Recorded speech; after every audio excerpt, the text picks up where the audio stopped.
Kacing hon ko anlo ni cheka bi kumata the nam pe ni kang ho nam joy ni kang ho nam joy ni nam joy ni chỉ kang nam pe ni kang ho ni joy ni kang ho ni joy ni cheka nam pe ni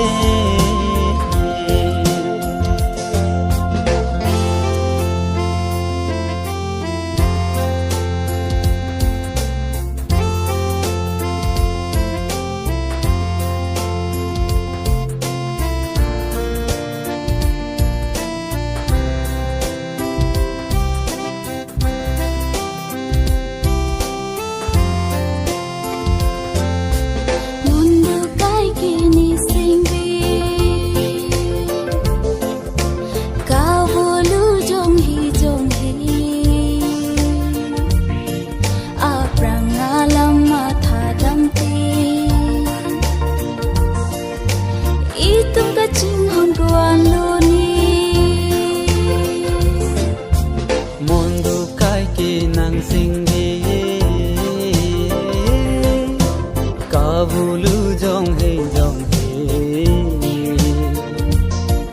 aprang alam mata damte itu kacing hon ko anu ni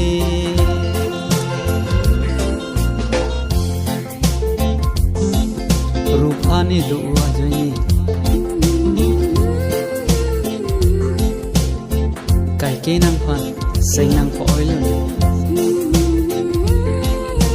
nang son thot nang kaching hon ki long dam dilu ni bang su abi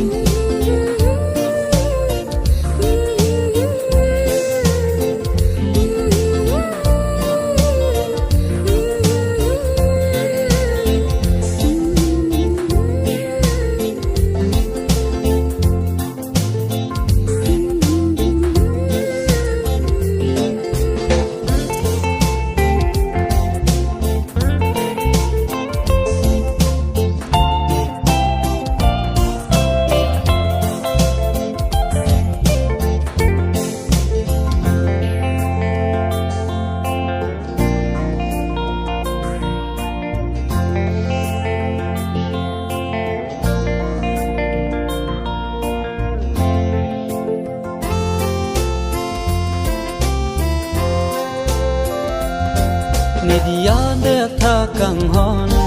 chok the do an si ta bong jadi vet po nang phani nang ching hon ber po kai ki ta ni Media de tha kang hon chok the do an si ta bong jadi vet po nang phani nang ching hon ber po kai ki